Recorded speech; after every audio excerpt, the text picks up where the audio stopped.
ਸੁਣਿਐ ਸਿੱਧ ਪੀਰ ਸੁਰਨਾਥ, ਸੁਣਿਐ ਧਰਤ ਧਵਲ ਆਕਾਸ਼, ਸੁਣਿਐ ਦੀਪ ਲੋ ਪਾਤਾਲ, ਸੁਣਿਐ ਪੋਹ ਨ ਸਕੈ ਕਾਲ। ਨਾਨਕ ਭਗਤਾਂ ਸਦਾ ਵਿਗਾਸ, ਸੁਣਿਐ ਦੁਖ ਪਾਪ ਕਾ ਨਾਸ। ਵਾਹਿਗੁਰੂ ਜੀ ਕਾ ਖਾਲਸਾ, ਵਾਹਿਗੁਰੂ ਜੀ ਕੀ ਫਤਿਹ। ਗੁਰੂ ਪਿਆਰੀ ਸਾਧ ਸੰਗਤ ਜੀ, ਜਪ ਬਾਣੀ ਦੀ 8 ਨੰਬਰ ਪੌੜੀ ਦਾ ਪਾਠ ਆਪਾਂ ਬੜੇ ਪਿਆਰ ਨਾਲ ਸਰਵਣ ਕੀਤਾ ਹੈ। ਜਪ ਬਾਣੀ ਦੀ 8 ਨੰਬਰ, 9 ਨੰਬਰ, 10 ਨੰਬਰ ਅਤੇ 11 ਨੰਬਰ, ਇਹ 4 ਪੌੜੀਆਂ ਜਿਨ੍ਹਾਂ ਦੀਆਂ ਅਖੀਰਲੀਆਂ ਜਿਹੜੀਆਂ 2 ਤੁਕਾਂ ਨੇ, ਇਹਨਾਂ ਦਾ ਪਾਠ ਸੇਮ ਇੱਕੋ ਹੀ ਹੈ। ਨਾਨਕ ਭਗਤਾਂ ਸਦਾ ਵਿਗਾਸ, ਸੁਣੈ ਦੁਖ ਪਾਪ ਕਾ ਨਾਸ।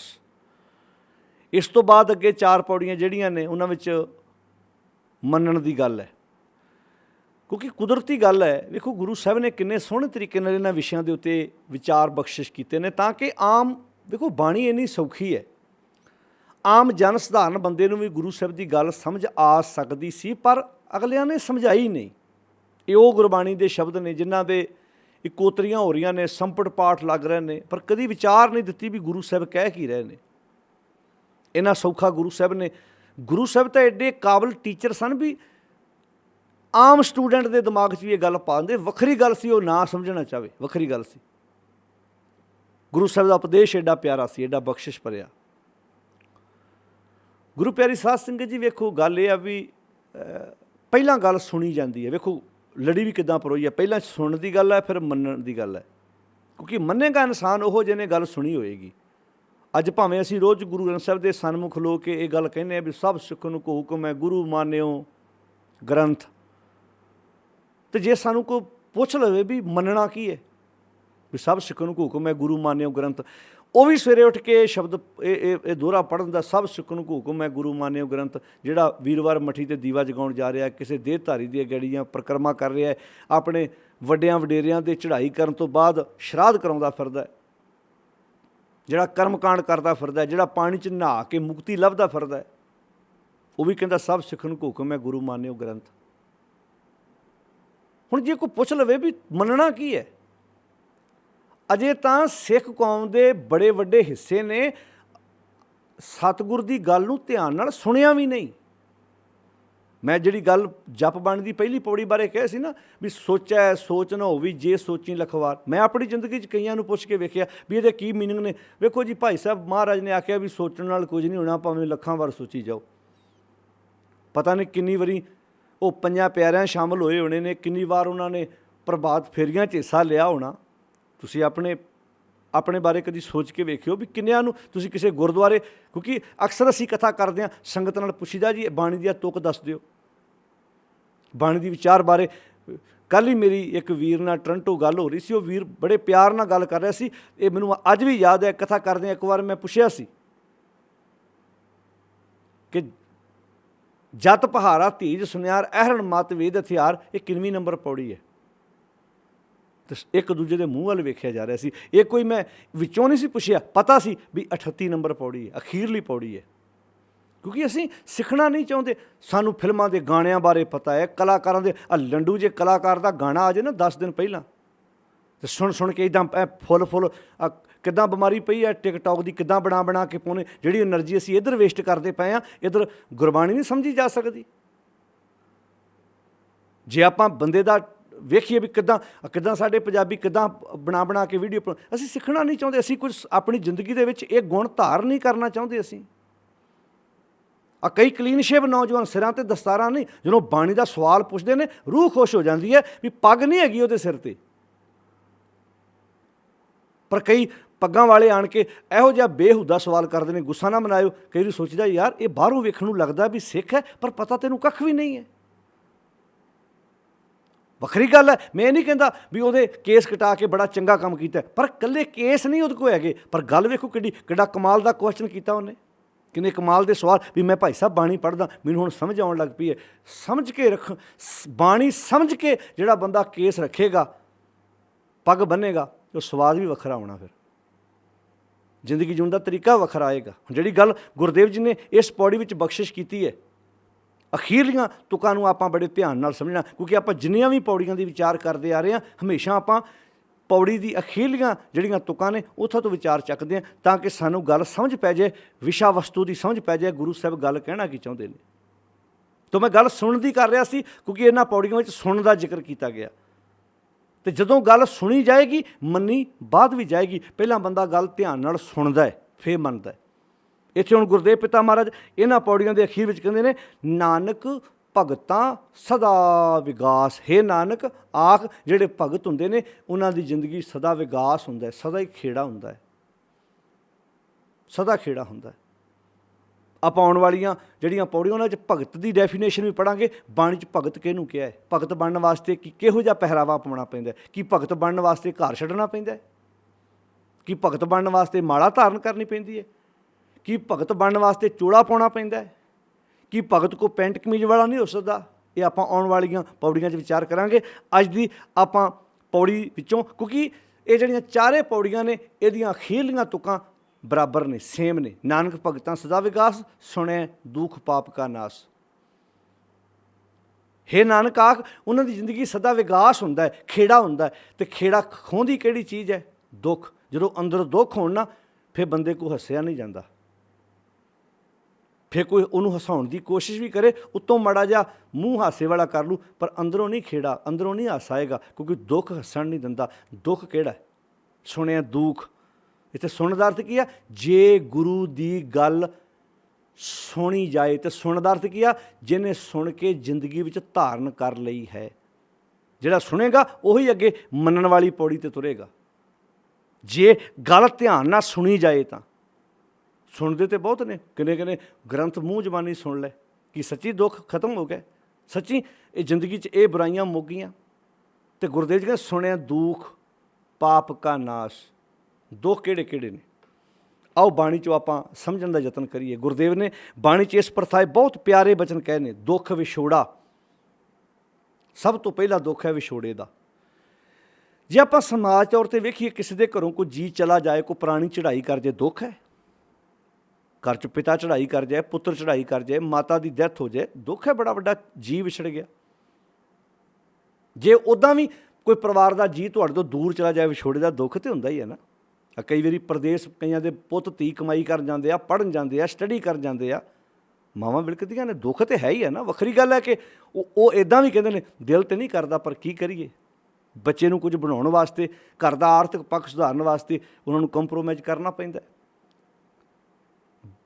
ਕਿਸੇ ਦਾ ਬਾਪ ਬਾਹਰ ਜਾ ਰਿਹਾ, ਐਸੇ ਬਾਪ ਵੇਖੇ, ਬੱਚੇ ਦਾ ਜਨਮ ਅਜੇ ਹੋਇਆ ਹੀ ਸੀ, 4 ਮਹੀਨੇ ਦਾ ਬੱਚਾ ਸੀ, ਬਾਪ ਚਲਾ ਗਿਆ, ਬੱਚਾ ਮਗਰੋਂ ਵਿਆਹਿਆ ਗਿਆ, ਅਜੇ ਤੱਕ ਬਾਪ ਆਪਣੇ ਬੱਚੇ ਕੋਲ ਨਹੀਂ ਆ ਸਕਿਆ। ਵਿਛੋੜੇ ਦਾ ਦੁੱਖ ਤਾਂ ਹੈ ਹੀ ਹੈ ਨਾ। ਇਹ ਵੀ ਇੱਕ ਦੁੱਖ ਹੈ, ਵਿਛੋੜਾ ਵੀ ਇੱਕ ਦੁੱਖ ਹੈ। ਹੁਣ ਦੁੱਖ ਵਿਛੋੜਾ ਧਿਆਨ ਨਾਲ ਸੁਣਿਓ। ਹੁਣ ਇੱਕ ਜੀ ਦਾ ਚਲੇ ਜਾਣਾ ਦੁੱਖ ਹੈ, ਜੀ ਦਾ ਵਿਛੜ ਜਾਣਾ ਦੁੱਖ ਹੈ। ਇੱਕ ਡੈਥ ਹੋ ਜਾਣੀ, ਇੱਕ ਪਰਿਵਾਰ ਦਾ ਜੀ ਉੱਦਾਂ ਵਿਦੇਸ਼ ਚਲਾ ਗਿਆ, ਪਰਿਵਾਰ ਦਾ ਜੀ ਸਾਡੇ ਤੋਂ ਦੂਰ ਹੋ ਗਿਆ, ਇੱਕ ਇਹ ਦੁੱਖ ਹੈ। ਪਰ ਇਹਦੇ ਨਾਲ ਇੱਕ ਦੁੱਖ ਹੋਰ ਵੀ ਹੈ, ਧਿਆਨ ਨਾਲ ਸੁਣਿਓ। ਦੁੱਖ ਵਿਛੋੜਾ, ਸੱਚ ਨਾਲੋਂ ਜਦੋਂ ਬੰਦਾ ਟੁੱਟਦਾ, ਇਹ ਵੀ ਇੱਕ ਦੁੱਖ ਹੈ। ਇਹਨੂੰ ਆਪਾਂ ਅੰਦਰੂਨੀ, ਕਿਉਂਕਿ ਆਪਾਂ ਅੰਦਰੂਨੀ ਅਰਥ ਵੀ ਕਰਨੇ, ਬਹਿਰੂਨੀ ਅਰਥ। ਬਹਿਰੂਨੀ ਅਰਥ ਇਹ ਨੇ, ਕਿਸੇ ਦੇ ਕੋਲੋਂ ਪੁੱਤ ਦੂਰ ਗਿਆ, ਕਿਸੇ ਦੀ ਮਾਂ ਦੂਰ ਗਈ, ਕਿਸੇ ਦਾ ਪਤੀ ਦੂਰ ਚਲਾ ਗਿਆ, ਕਿਸੇ ਦਾ ਬਾਪ ਦੂਰ ਗਿਆ, ਕਿਸੇ ਦੀ ਧੀ ਦੂਰ ਗਈ, ਦੁੱਖ ਹੈ। ਪਰ ਆਪਾਂ ਇਹਨੂੰ ਅੰਦਰੂਨੀ ਤੌਰ 'ਤੇ ਵੇਖੀਏ, ਅੰਦਰੂਨੀ ਤੌਰ 'ਤੇ ਵੀ ਇੱਕ ਦੁੱਖ ਹੈ। ਕਿ ਜਦੋਂ ਆਪਾਂ ਸੱਚ ਨਾਲੋਂ ਵਿਛੜਦੇ ਹਾਂ, ਸੱਚ ਨਾਲੋਂ ਸਾਡੀ ਦੂਰੀ ਪੈਂਦੀ ਹੈ। ਜਦੋਂ ਸੱਚ ਨਾਲੋਂ ਬੰਦਾ ਟੁੱਟਦਾ ਹੈ, ਤਾਂ ਹੀ ਬਾਣੀ 'ਚ ਆਖਿਆ ਸੀ, ਆਖਾਂ ਜੀਵਾਂ ਵਿਸਰੈ। ਵਿਛੋੜਾ ਪੈ ਗਿਆ, ਮਰ ਜਾਊਂ। ਆਤਮਿਕ ਤੌਰ 'ਤੇ ਬੰਦਾ ਮਰ ਜਾਂਦਾ ਜਦੋਂ ਵਿਛੜਦਾ। ਤਾਂ ਬਾਣੀ 'ਚ ਆਖਿਆ ਸੀ ਨਾ, ਕੀ ਵਿਸਰੈ, ਦੁੱਖ ਬਹੁਤਾ ਲੱਗ ਹੈ। ਮਾਲਕ ਜੀ, ਜਦੋਂ ਮੈਂ ਤੁਹਾਨੂੰ ਭੁਲਾ ਦਿੰਦਾ ਤਾਂ ਮੈਨੂੰ ਬਹੁਤਾ ਦੁੱਖ ਲੱਗਦਾ। ਮੈਂ ਆਪਣੀ ਜ਼ਿੰਦਗੀ 'ਚ ਦੁੱਖਾਂ ਨਾਲ ਘਿਰ ਜਾਂਦਾ। ਕਿੰਨੇ ਪਿਆਰੇ ਸ਼ਬਦ ਕਹੇ ਗੁਰਦੇਵ ਜੀ ਨੇ। ਕੀ ਵਿਸਰੈ, ਦੁੱਖ ਬਹੁਤਾ ਲੱਗ ਹੈ। ਦੁੱਖ ਲੱਗ ਹੈ ਤੂੰ ਵਿਸਰਨਾ ਹੀ। ਮਹਾਰਾਜ, ਮੈਨੂੰ ਦੁੱਖ ਚਿੰਬੜ ਜਾਂਦੇ ਜਦੋਂ ਤੁਹਾਡੇ ਨਾਲ ਮੈਂ ਵਿਛੜ ਜਾਂਦਾ। ਜਦੋਂ ਬੰਦਾ ਸੱਚ ਦੇ ਨਾਲ ਤੁਰੇਗਾ, ਫਿਰ ਤੇ ਦੁਨਿਆਵੀ ਵਿਛੋੜੇ ਨੂੰ ਵੀ ਜਰ ਸਕੇਗਾ, ਬਰਦਾਸ਼ਤ ਕਰੇਗਾ, ਫਿਰ ਮਨ ਤਗੜਾ ਕਰੇਗਾ। ਹੁਣ ਗੱਲ ਇੱਥੇ ਅੰਦਰੂਨੀ ਤੌਰ 'ਤੇ ਦੁੱਖ ਵਿਛੋੜਾ, ਇੱਕ ਦੁੱਖ ਭੁੱਖ ਵੀ ਇੱਕ ਦੁੱਖ ਹੈ। ਹੁਣ ਆਪਾਂ ਪਹਿਲਾਂ ਰੋਟੀ ਦੀ ਗੱਲ ਹੀ ਕਰ ਲਈਏ। ਬੰਦੇ ਨੂੰ ਭੁੱਖ ਲੱਗੀ ਹੋਵੇ, ਤੁਸੀਂ ਜਿੰਨੇ ਮਰਜ਼ੀ ਹੋਰ ਉਹਨੂੰ ਕੰਮ ਕਰਨ ਲਈ ਕਹੋ, ਉਹਦੇ ਲਾਗੇ ਜਿੰਨੇ ਮਰਜ਼ੀ ਲੈਕਚਰ ਕਰੀ ਜਾਓ, ਉਹਨੂੰ ਤਾਂ ਦੁੱਖ ਸਤਾ ਰਿਹਾ ਨਾ, ਭੁੱਖ ਦਾ, ਉਹਨੂੰ ਤਾਂ ਖਾਣ ਲਈ ਕੋਈ ਚਾਹੀਦਾ। ਸਰੀਰ ਦੀ ਭੁੱਖ ਵੀ ਇੱਕ ਦੁੱਖ ਹੈ, ਪਰ ਮਨ ਦੀ ਜਿਹੜੀ ਤ੍ਰਿਸ਼ਨਾ ਹੈ ਨਾ, ਉਹ ਵੀ ਇੱਕ ਬੜਾ ਵੱਡਾ ਦੁੱਖ ਹੈ। ਉਹ ਕਿਹੜਾ ਦੁੱਖ ਹੈ? ਤ੍ਰਿਸ਼ਨਾ। ਤ੍ਰਿਸ਼ਨਾ ਵੀ ਇੱਕ, ਜਿਹਨੂੰ ਬਾਣੀ ਜਪ ਬਾਣੀ ਦੀ ਪਹਿਲੀ ਪੌੜੀ ਪੜੋ, ਭੁੱਖਿਆਂ ਭੁੱਖ ਨਾ ਉਤਰੀ। ਤ੍ਰਿਸ਼ਨਾ ਦੇ ਅਧੀਨ ਰਿਹਾ ਬੰਦਾ ਕਦੀ ਰੱਜਦਾ ਨਹੀਂ। ਜੇ ਬੰਨਾ ਪੁਰੀਆਂ ਭਾਰ, ਦੁੱਖ ਵਿਛੋੜਾ, ਇੱਕ ਦੁੱਖ ਭੂਖ। ਹੁਣ ਇਹ ਜਿਹੜਾ ਭੁੱਖ ਦੁੱਖ ਹੈ ਨਾ, ਇਹਦੇ ਬਹੁਤ ਅਰਥ ਨੇ, ਬਹੁਤ ਅਰਥ ਨੇ। ਕਿਵੇਂ? ਤ੍ਰਿਸ਼ਨਾ ਇੱਕ, ਹੁਣ ਕਈ ਵਾਰੀ ਘਰ 'ਚ ਸਮਾਨ ਸਾਰਾ ਪਿਆ ਹੁੰਦਾ ਹੈ, ਪਰ ਫਿਰ ਵੀ ਭੁੱਖ ਨਹੀਂ ਬੰਦੇ ਦੀ, ਫਿਰ ਜਿਹਨੂੰ ਆਪਾਂ ਨੀਅਤ ਕਹਿੰਦੇ, ਨੀਅਤ ਫਿਰ ਵੀ ਨਹੀਂ ਰੱਜਦੀ, ਫਿਰ ਵੀ ਅੰਦਰ ਬੰਦਾ ਭੱਖੂ ਭੱਖੂ ਕਰਦਾ। ਜਿਵੇਂ ਕੁੱਤਾ 2 ਪ੍ਰਸ਼ਾਦਿਆਂ ਨਾਲ ਰੱਜ ਜਾਂਦਾ ਹੈ, ਪਰ ਉਹਦੀ ਨੀਅਤ ਨਹੀਂ ਰੱਜਦੀ, ਉਹ ਫਿਰ ਵੀ ਵੇਖ ਰਿਹਾ ਹੁੰਦਾ ਇੱਦਾਂ। ਤਾਂ ਹੀ ਕੁੱਤੇ ਨੂੰ ਲਾਲਚੀ ਆਖਿਆ। ਲੱਭ ਕੁੱਤਾ ਕਿਉਂ ਆਖਿਆ? ਲਾਲਚ, ਜਿਸ ਬੰਦੇ ਅੰਦਰ ਲਾਲਚ ਹੈ, ਉਹਨੂੰ ਕੁੱਤੇ ਦੇ ਨਾਲ ਕਿਉਂ ਤੁਲਨਾ ਕੀਤੀ ਉਹਦੀ? ਇਸੇ ਕਰਕੇ ਲਾਲਚ ਨੂੰ ਕੁੱਤਾ ਕਿਉਂ ਆਖਿਆ? ਦੁਆਰੇ ਦੁਆਰ ਸੁਹਾਨ ਜਿਉਂ ਡੋਲਤ ਕਿਉਂ ਆਖਿਆ? ਕਿਉਂਕਿ ਤ੍ਰਿਸ਼ਨਾ ਇੱਕ ਦੁੱਖ ਹੈ, ਭੁੱਖ ਇੱਕ ਦੁੱਖ ਹੈ। ਮਾਣ ਸਨਮਾਨ ਦੀ ਇਹ ਵੀ ਇੱਕ ਭੁੱਖ ਹੁੰਦੀ ਹੈ, ਇਹ ਵੀ ਬੰਦੇ ਨੂੰ ਦੁਖੀ ਕਰਦੀ ਹੈ। ਕਿਤੇ ਬੰਦੇ ਨੂੰ ਮਾਣ ਸਨਮਾਨ ਨਾ ਮਿਲੇ, ਬੰਦਾ ਦੁਖੀ ਹੁੰਦਾ ਕਿ ਨਹੀਂ ਹੁੰਦਾ? ਮੈਨੂੰ ਸਰੋਪਾ ਨਹੀਂ ਮਿਲਿਆ ਜੀ, ਮੇਰਾ ਉਹਨਾਂ ਮਾਣ ਸਨਮਾਨ ਨਹੀਂ ਕੀਤਾ ਜੀ, ਮੈਂ ਉੱਥੇ ਗਿਆ, ਮੇਰਾ ਉਹਨਾਂ ਨਾਂ ਹੀ ਨਹੀਂ ਲਿਆ। ਮੇਰਾ ਨਾਂ ਲਿਆ ਉਹਨਾਂ ਨੇ 5ਵੇਂ ਥਾਂ 'ਤੇ ਲਿਆ ਜਾ ਕੇ। ਆਹ ਬੰਦਾ ਮਗਰੋਂ ਆਇਆ ਦਾ ਪਹਿਲੀ ਵਾਰੀ ਨਾਂ ਪਹਿਲੇ ਥਾਂ 'ਤੇ ਨਾਂ ਲੈ ਤਾ। ਕਈ ਵਾਰੀ ਵੇਖਿਆ ਤੁਸੀਂ ਸਟੇਜਾਂ 'ਤੇ ਬੰਦੇ ਲੜ ਪੈਂਦੇ ਨੇ, ਇਸ ਬੰਦੇ ਨੇ ਸੇਵਾ ਥੋੜ੍ਹੀ ਕੀਤੀ, ਇਹਦਾ ਨਾਂ ਸਭ ਤੋਂ ਪਹਿਲਾਂ ਲਿਆ। ਮੈਂ ਇੰਨੀ ਸੇਵਾ ਕੀਤੀ, ਮੈਂ ਖੱਪ ਗਿਆ, ਮੇਰਾ ਨਾਂ ਤੁਸੀਂ 10ਵੇਂ ਥਾਂ 'ਤੇ ਲਿਆ। ਇਹ ਕੀ ਸੀ ਭਲਾ? ਇਹ ਭੁੱਖ ਸੀ। ਇਹ ਭੁੱਖ ਵੀ ਦੁਖੀ ਕਰਦੀ ਹੈ ਨਾ ਬੰਦੇ ਨੂੰ। ਮਾਣ ਸਨਮਾਨ ਦੀ ਭੁੱਖ, ਚੌਧਰ ਦੀ ਭੁੱਖ। 2 ਜਵਾਈ ਇਕੱਠੇ ਸਹੁਰੇ ਗਏ ਹੋਣ, ਇੱਕ ਦੀ ਜ਼ਿਆਦੀ ਪੁੱਛ ਪ੍ਰਤੀਤ ਹੋਵੇ, ਦੂਜਾ ਭਲਾ ਸੁਖੀ ਹੁੰਦਾ? ਉਹਨੂੰ ਰੋਟੀ ਪਾਣੀ ਚੰਗਾ ਲੱਗਦਾ? ਲੜ ਕੇ ਆ ਜਾਂਦਾ ਉੱਥੋਂ, ਘਰ ਵਾਲੀ ਨੂੰ 36 ਗੱਲਾਂ ਸੁਣਾਉਂਦਾ ਉੱਥੇ। ਉਹ ਜਵਾਈ ਚੰਗਾ, ਉਹਦੇ ਅੱਗੇ ਪਿੱਛੇ ਭੱਜੇ ਫਿਰਦੇ ਆ, ਮੈਨੂੰ ਕਿਉਂ ਨਹੀਂ ਬੁਲਾਉਂਦੇ ਅਗਲੇ, ਮੈਂ ਕਿਤੇ ਘੱਟ ਹਾਂ? ਇਹ ਵੀ ਇੱਕ ਬੜੀ ਵੱਡੀ ਸਮੱਸਿਆ, ਦੁੱਖ ਹੈ। ਗੁਰੂ ਸਾਹਿਬ ਜੀ ਕਹਿੰਦੇ ਦੁੱਖ ਵਿਛੋੜਾ ਇੱਕ ਦੁੱਖ ਭੁੱਖ ਇੱਕ ਦੁੱਖ ਹੈ। ਮਾਣ ਸਨਮਾਨ ਦੀ ਲੀਡਰਾਂ ਦੀ ਕੀ ਪ੍ਰੋਬਲਮ? ਇਹੋ ਹੀ ਹੈ, ਗੁੱਸਾ ਨਾ ਮਨਾਇਓ। ਇੱਕ ਹੋਰ ਵੀ ਭੁੱਖ ਹੈ। ਕਈ ਵਾਰੀ ਗੁਰਦੁਆਰੇ ਕਿਸੇ ਮੈਂਬਰ ਨੂੰ ਕੱਢ ਦਿੱਤਾ ਜਾਏ ਨਾ, ਉਹ ਕਹਿੰਦਾ ਹੁਣ ਮੈਂ ਉਦੋਂ ਤੱਕ ਚੈਨ ਨਾਲ ਨਹੀਂ ਪਵਾਂਗਾ ਜਦੋਂ ਤੱਕ ਗੁਰਦੁਆਰਾ ਆਪਣਾ ਨਹੀਂ ਬਣਾ ਲੈਂਦਾ। ਇਹ ਵੀ ਇੱਕ ਭੁੱਖ ਹੈ। ਹੁਣ ਉਹ ਪ੍ਰਚਾਰ ਲਈ ਨਹੀਂ ਬਣਾਇਆ, ਦੱਸਣਾ ਚਾਹੁੰਦਾ ਸੀ ਕਿ ਮੇਰੇ 'ਚ ਪਾਇਆ ਹੈਗੀ, ਮੈਂ ਗੁਰਦੁਆਰਾ ਵੱਖਰਾ ਬਣਾ ਸਕਦਾ। ਅਤੇ ਸੱਚ ਹੈ, ਬਹੁਤੇ ਗੁਰਦੁਆਰੇ ਲੜਾਈ ਵਿੱਚੋਂ ਨਿਕਲੇ ਨੇ। ਪ੍ਰਚਾਰ ਵਾਸਤੇ ਬਣ ਤੇ ਵਧੀਆ, ਉੱਥੋਂ ਕੁਝ ਸਿੱਖਣ ਲਈ ਮਿਲੇ ਤੇ ਕੋਈ ਹਰਜ ਨਹੀਂ ਹੈ, ਪਰ ਬਹੁਤੀ ਵਾਰੀ ਇੰਝ ਹੁੰਦਾ ਹੈ ਕਿ ਮੈਂ ਤੇਰੇ ਗੁਰਦੁਆਰੇ ਕਿਉਂ ਜਾਵਾਂ ਬਈ? ਸਿੱਖਣੀ ਨਿਮਰਤਾ ਸੀ, ਸਿੱਖਣੇ ਕੋਈ ਸੰਸਕਾਰ ਸੀ, ਪਰ ਗੱਲ ਦੂਜੇ ਬੰਨੇ ਤੁਰ ਪਏ। ਗੱਲ ਯਾਦ ਰੱਖਣਾ, ਜਿਹੜੀ ਗੁਰਦੁਆਰਿਆਂ 'ਚ ਲੜਾਈ ਹੁੰਦੀ, ਮੈਂ ਗੱਲ ਉਹਦੀ ਕਰ ਰਿਹਾ। ਹੁਣ ਇੱਕ ਧਿਰ ਸਿਧਾਂਤਕ ਹੈ, ਦੂਜੀ ਧਿਰ ਉੱਥੇ ਮਨਮਤ ਦਾ ਪ੍ਰਚਾਰ ਕਰਾਉਣਾ ਚਾਹੁੰਦੀ ਹੈ, ਪਰ ਕਿਤੇ ਨਾ ਕਿਤੇ ਸੁਭਾਅ ਦੀ ਵੀ ਤਾਂ ਪ੍ਰੋਬਲਮ ਹੈ ਨਾ। ਜਿਹੜਾ ਸੁਭਾਅ ਅੰਦਰੋਂ ਧੱਕਦਾ ਕਈ ਵਾਰੀ, ਹਉਮੈ ਈਰਖਾ ਜਿਹੜੀ ਹੈ, ਇਹ ਬਹੁਤ ਵੱਡੀ ਗੱਲ ਨਹੀਂ। ਕੋਈ ਬੰਦਾ ਕਹੇ ਜੀ ਮੈਂ ਗੁਰੂ ਗ੍ਰੰਥ ਸਾਹਿਬ ਤੋਂ ਬਿਨਾਂ ਕਿਸੇ ਹੋਰ ਨੂੰ ਨਹੀਂ ਮੰਨਦਾ, ਗੁਰੂ ਗ੍ਰੰਥ ਸਾਹਿਬ ਤੋਂ ਬਿਨਾਂ ਮੈਂ ਕਿਸੇ ਹੋਰ ਨੂੰ, ਮੈਂ ਕਿਸੇ ਭੇਖੇ ਨੂੰ ਨਹੀਂ ਮੰਨਦਾ। ਮੇਨ ਕਿਰਦਾਰ 'ਤੇ ਗੱਲ ਆਉਣੀ ਹੈ ਕਿ ਹੰਕਾਰ ਤਾਂ ਨਹੀਂ ਕਿਤੇ, ਇਹ ਵੀ ਕਿਤੇ ਹੰਕਾਰ ਨਾ ਹੋਵੇ ਕਿ ਮੈਂ ਕਿਸੇ ਹੋਰ ਨੂੰ ਨਹੀਂ ਮੰਨਦਾ, ਗੁਰੂ ਗ੍ਰੰਥ ਸਾਹਿਬ ਨੂੰ ਮੰਨਦਾ, ਮੇਰਾ ਸਭ ਕੁਝ ਗੁਰੂ ਗ੍ਰੰਥ ਸਾਹਿਬ ਹੀ ਆ। ਇਹ ਵੀ ਕਿਤੇ ਹਉਮੈ ਨਾ ਹੋਵੇ, ਕਿਉਂਕਿ ਕਈ ਵਾਰੀ ਤਿਆਗ ਵੀ ਹੰਕਾਰ ਦਾ ਕਾਰਨ ਬਣ ਜਾਂਦਾ ਹੈ। ਸਭ ਕੁਝ ਤਿਆਗਣ ਤੋਂ ਬਾਅਦ ਵੀ ਜਿਹੜੀ ਹਉਮੈ ਚਿੰਬੜੀ ਹੁੰਦੀ ਹੈ ਨਾ, ਇਹ ਵੀ ਹੰਕਾਰ ਦਾ ਇੱਕ ਰੂਪ ਹੈ, ਇਹ ਵੀ ਇੱਕ ਰੋਗ ਹੈ। ਦੁੱਖ ਵਿਛੋੜਾ ਇੱਕ ਦੁੱਖ ਭੂਖ, ਇੱਕ ਦੁੱਖ ਸਖਤ ਵਾਰ ਜਮਦੂਤ। ਤੀਜਾ ਦੁੱਖ ਕਿਹੜਾ? 5 ਵਿਕਾਰਾਂ ਦਾ ਸਖਤ ਵਾਰ। ਇਹ ਜਿਹੜੇ 5 ਵਿਕਾਰ ਹੈ ਵੀ ਇੱਕ ਦੁੱਖ ਹੈ। 5 ਵਿਕਾਰ ਕਿੱਦਾਂ ਗੁਣਾਂ ਤੇ ਨਚਾਉਂਦੇ ਨੇ? ਤਾਂ ਹੀ ਬਾਣੀ ਚ ਆਖਿਆ ਸੀ ਨਾ, ਜੋ ਜੋ ਦੀਸੈ ਸੋ ਸੋ ਰੋਗੀ, ਰੋਗ ਰਹਿਤ ਮੇਰਾ ਸਤਿਗੁਰ ਜੋਗੀ। ਹਉਮੈ ਰੋਗ ਮਾਨੋ ਕੋ ਦੀਨਾ। ਹਉਮੈ ਰੋਗ ਕਿਉਂ ਆਖਿਆ ਸੀ?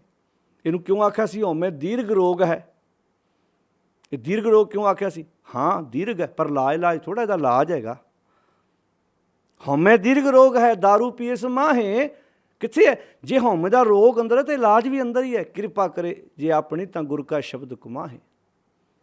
ਜਦੋਂ ਮੈਂ ਗੁਰੂ ਦੇ ਸ਼ਬਦ ਉੱਤੇ ਤੁਰਾਂਗਾ, ਆਪਣੀ ਜ਼ਿੰਦਗੀ 'ਚ ਗੁਣ ਲੈ ਕੇ ਆਵਾਂਗਾ। ਇਹ ਕਹਾਂਗੇ ਭਾਈ ਨਹੀਂ, ਬਹੁਤ ਘੱਟ ਬੰਦੇ ਹੁੰਦੇ ਨੇ ਜਿਹੜੇ ਦੂਜਿਆਂ ਨੂੰ ਅੱਗੇ ਰੱਖ ਕੇ ਕਹਿਣ ਭਾਈ ਕੋਈ ਗੱਲ ਨਹੀਂ, ਅਸੀਂ ਇੱਕੋ ਹੀ ਹਾਂ। ਕਈ ਇਹਨਾਂ ਗੱਲਾਂ 'ਤੇ ਲੜਾਈ ਪਾ ਕੇ ਪੈ ਜਾਂਦੇ ਨੇ। ਹਉਮੈ ਇੱਕ ਦੁੱਖ ਹੈ। ਹਉਮੈ ਰੋਗ ਮਾਨੋ ਕੋ ਦੀਨਾ, ਕਾਮ ਰੋਗ ਮੈਗਲ ਬਸ ਲੀਨਾ। ਦ੍ਰਿਸ਼ਟ ਰੋਗ ਪਚ ਮੂਏ ਪਤੰਗਾ, ਨਾਦ ਰੋਗ ਖਪ ਗਏ ਕੁਰੰਗਾ। ਇਹ ਜੋ ਜੋ ਦੀਸੈ ਸੋ ਸੋ ਰੋਗੀ। ਆ ਜਿੰਨਿਆਂ ਦੀ ਗੱਲ ਹੋ ਰਹੀ ਹੈ ਨਾ, ਇਹ ਸਾਰਿਆਂ ਦੇ ਮਨ ਦੇ ਰੋਗ ਨੇ, ਤਨ ਦਾ ਰੋਗ ਨਹੀਂ ਹੈ। ਜੇਵਾ ਰੋਗ ਮੀਨ ਗਰਾਸਿਆਨੋ, ਮੱਛੀ ਨੂੰ ਜਿਹੜਾ ਜ਼ੁਬਾਨ ਦਾ ਚਸਕਾ ਨਾ, ਇਹ ਅੰਦਰੂਨੀ ਰੋਗ ਹੈ, ਉਹਦਾ ਅੰਦਰੂਨੀ ਰੋਗ ਹੈ, ਬੋਡੀ ਦਾ ਰੋਗ ਨਹੀਂ, ਅੰਦਰੂਨੀ ਰੋਗ ਹੈ। ਹਉਮੈ ਰੋਗ ਮਾਨੁਖ ਕੋ ਦੀਨਾ, ਕਾਮ ਰੋਗ ਮੈਗਲ ਬਸਰੀਨਾ। ਹਾਥੀ ਦੇ ਅੰਦਰ ਰੋਗ ਹੈ ਕਾਮ ਵਾਸ਼ਨਾਵਾਂ ਦਾ। ਦ੍ਰਿਸ਼ਟ ਰੋਗ ਪਚ ਮੂਏ ਪਤੰਗਾ, ਦ੍ਰਿਸ਼ਟੀ ਦਾ ਰੋਗ ਪਤੰਗੇ ਨੂੰ ਹੈ। ਭੌਰੇ ਨੂੰ ਸੂੰਘਣ ਦਾ ਰੋਗ ਹੈ, ਉਹ ਉਹਦੇ 'ਚ ਇੰਨਾ ਮਸਤ ਹੁੰਦਾ ਵਿੱਚੇ ਪ੍ਰਾਣ ਤਿਆਗ ਜਾਂਦਾ।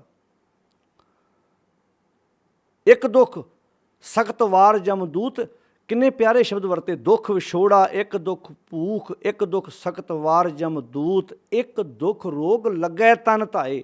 ਹੁਣ ਇਹਨਾਂ ਦੁੱਖਾਂ ਤੋਂ ਬਾਅਦ ਤਨ ਨੂੰ ਆਣ ਕੇ ਰੋਗ ਚਿੰਬੜ ਗਿਆ, ਕਿਉਂਕਿ ਜਦੋਂ ਮਨ ਰੋਗੀ ਹੋਏਗਾ ਤੇ ਤਨ ਤੇ ਰੋਗੀ ਹੋਣਾ ਹੀ ਹੋਣਾ। ਪਹਿਲਾਂ ਮਨ ਰੋਗੀ ਹੁੰਦਾ, ਤਨ ਰੋਗੀ ਬਾਅਦ ਵਿੱਚ ਹੁੰਦਾ ਹੈ। ਤੁਸੀਂ ਕਿਸੇ ਡਾਕਟਰ ਵੀਰ ਵੀ ਜਾਣਦੇ ਆ, ਪਹਿਲਾਂ ਬੰਦੇ ਦਾ ਮਨ ਰੋਗੀ ਹੁੰਦਾ, ਤਨ ਬਾਅਦ ਵਿੱਚ ਰੋਗੀ ਹੁੰਦਾ। ਹੁਣ ਮਨ ਕਿੱਦਾਂ ਰੋਗੀ ਹੋਇਆ? ਮਨ ਵਿੱਚ ਆਇਆ ਲਾਲਚ, ਮਨ ਵਿੱਚ ਲਾਲਚ ਆਇਆ ਨਾ, ਤੇ ਚੋਰੀ ਕਿਹਨੇ ਕਰਨੀ? ਹੱਥਾਂ ਨੇ ਕਰਨੀ। ਆਪਣੇ ਆਪ ਤਨ ਨੂੰ ਰੋਗ ਲੱਗਾ ਕਿ ਨਹੀਂ ਲੱਗਾ? ਮਨ ਵਿੱਚ ਆਇਆ ਪਰਾਇਆ ਰੂਪ ਤੱਕ, ਆਹ ਭੈਣ ਨਹੀਂ ਆਪਣੀ, ਇਹ ਲੜਕੀ ਆਪਣੀ ਭੈਣ ਨਹੀਂ ਹੈ, ਮਨ 'ਚ ਆਇਆ ਨਾ, ਤੱਕਣਾ ਤੇ ਅੱਖਾਂ ਨਹੀਂ ਹੈ। ਤਨ ਨੂੰ ਰੋਗ ਲੱਗਾ ਕਿ ਨਹੀਂ ਲੱਗਾ?